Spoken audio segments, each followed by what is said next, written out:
أهلًا بيكم يا شباب، إيه الأخبار؟ يا رب تكونوا بألف خير. تعالَ نتكلم بصراحة كده على الscope بتاع الdata analysis في الشركات هيبقى شكله عامل إزاي.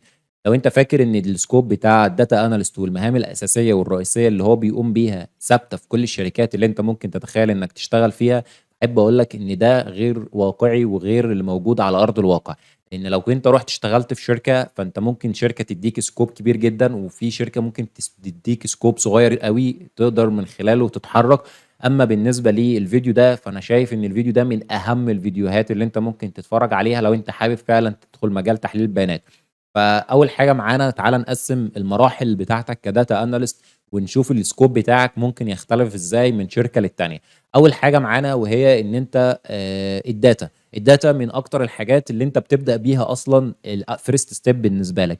ففي شركات بيبقى عندها system وفي شركات مش بيبقى عندها system. في شركات بيبقى عندها قسم department خاص بالdatabase، وفي شركات ما عندهاش قسم خاص بالdatabase. في شركات بتستخدم الإكسل، في شركات مش بتستخدم، يعني الdata موجودة كده اللي هو إيه، على word، إكسل، يعني عشوائية كبيرة جدًا. فتعالَ نمسك الجزء الأول وهو اللي عندهم system. في شركات ممكن تدّيك access ويبقى عندك فرصة إنك تaccess الdatabase بتاعة الشركة، وفي شركات بتقول لك لأ، اللي بيaccess الdata بتاعتي بس هو القسم الخاص بالdatabase department. وأنت في الحالة دي بتبقى مضطر إنك تتعامل مع الdatabase department ده عشان تقدر تقول له على الdata اللي أنت محتاجها، وهو يطلّع لك export للdata دي من الdatabase، وتبدأ أنت بعد كده تتعامل مع الdata. نيجي بعد كده أنت خلاص حصلت على الdata أيًا كانت شكلها عامل إزاي، واللي بتختلف من شركة للتانية هي إنك بتروح على الKPIs. الKPIs دي نقطة مهمة جدًا، إن أنت لمّا تيجي تدخل شركة معينة ييجي يقول لك المدير، ييجي يقول لك إحنا شغالين على إن إحنا بنطلّع KPIs معينة، وأنا محتاجك تطلّع الKPIs دي. فأنت هتشتغل بناءً على الKPIs اللي هو هيطلبها منك، ومش محتاج منك تفكّر. وفي شركات بتدّيك فرصة وبتدّيك scale كبير، وبتدّيك مساحة إن أنت تشتغل على الdata اللي معاهم دول، وهُم بيقولوا لك كلمة واحدة بس: شوف الdata بتاعتنا دي نقدر نستغلّها بشكل عامل إزاي، ونقدر نستفاد منها بشكل عامل إزاي. في الحالة دي بيبقى الload عليك إن أنت إزاي تفكّر في الdata، وإزاي تستغل الdata اللي معاك دي في إن أنت تطلع بأكبر قدر ممكن من الاستفادة. طلّعت الKPIs، تعالَ بقى ناخد القرار. اللي أنت طلّعت مثلًا الKPI معيّن أو الinsights الفلاني اللي بيقدر يقول إن المبيعات قلّت عن الشهر ده عن الشهر اللي فات 10%. مين يقدر يقول المبيعات قلّت ليه؟ المبيعات قلّت ليه؟ في كذا شركة أو أكتر من شركة بتدّيك flexibility بقى في الموضوع ده. ممكن يقول لك لأ، ارجع للمدير، لإن المدير هو اللي عارف اتخاذ القرارات اللي هو خدها عشان تؤدي إلى نقص المبيعات دي.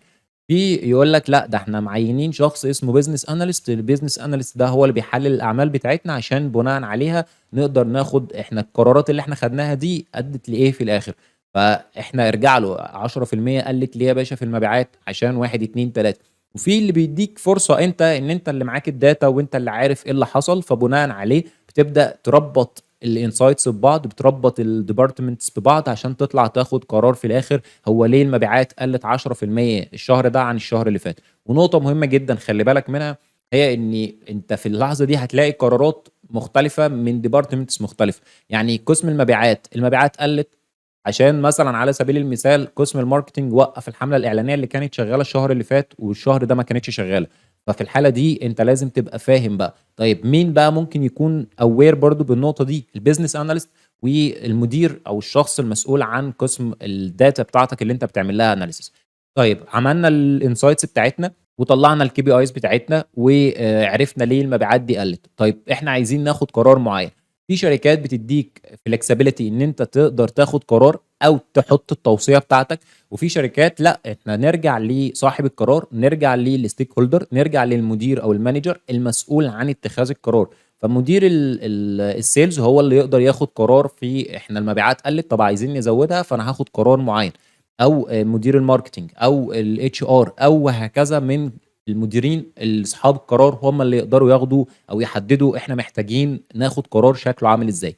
دي نقطة. النقطة التانية، في شركات لأ، إحنا ممكن ندّيك flexibility إنك تحط التوصية بتاعتك، وإن أنت اللي تاخد قرار مبني على الdata اللي أنت اشتغلت عليها وطلّعت insight معيّن. في الحالة دي أنت هيبقى برضه عليك load كبير جدًا وحمل كبير جدًا إن أنت فعلًا تطلّع أو تاخد بالك بقى من الفاكتورز الكاملة عشان تقدر تاخد قرار مبني على أكتر من عامل مش عامل واحد بس. بعد كده عندنا الtools، في شركات تيجي تقول لك إحنا شغالين بtool معينة وإحنا محتاجين الناس اللي بتفهم في الtool دي. في شركات هي أصلًا أول مرّة تسمع عن الdata analysis، وأنت حضرتك هتروح تشتغل هناك بالtool اللي أنت عارفها، بس المهم إنك تكون فاهم الbusiness اللي أنت رايح تشتغل فيه، دي حاجة. الحاجة التانية إن أنت أصلًا في شركات تيجي تقول لك إحنا محتاجين الناس اللي هي هتيجي تشتغل كdata analyst إنهم يكونوا بيطلّعوا نار من بُقّهم، عارفين excel وSQL وPython وTableau وPower BI وLooker وكل الكلام ده، وهُم في الآخر شغالين بالExcel، أو حتى آخرهم فاهمين الExcel ومش فاهمين إزاي كمان يستغلّوه في إن هُم يعملوا analysis أو يطلّعوا reporting منه. بس هنا في الحالة دي أنت برضه محتاج إن أنت تكون فاهم الrole اللي أنت داخل تشتغل فيها، وإيه الscope بتاعك عشان تبقى فاهم أنت هتشتغل بشكل عامل إزاي. ما تبنيش توقعات بناءً على expectation عالية، لإن معظم الشركات ممكن تدّيك skill صغير وأنت حاطط إنك عايز skill كبير أو role كبيرة.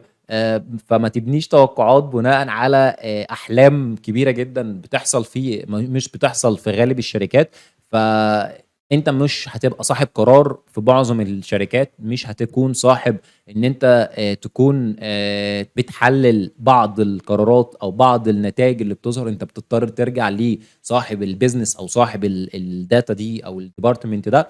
في نقطة مهمة جدًا كمان لازم تاخد بالك منها، وهي إن معظم الناس اللي بتشرح أو بتحكي حكاياتها والjourney بتاعتها داخل الشركات، وإن إحنا كنا في الشركة الفلانية عملنا كذا، وإن إحنا كنا في المشروع الX خدنا قرار إن إحنا عملنا كذا، ده مبني على experience معيّنة، وإن الشخص ده بيحكي الjourney بتاعته هو في الشركة دي. فرضًا لو الشخص ده هو اتنقل لشركة تانية، ممكن القرار والjourney بتاعته والexperience بتاعته والscope بتاعه بدل ما كان كبير ممكن يقل، وممكن بدل ما كان قليل ممكن يبقى كبير.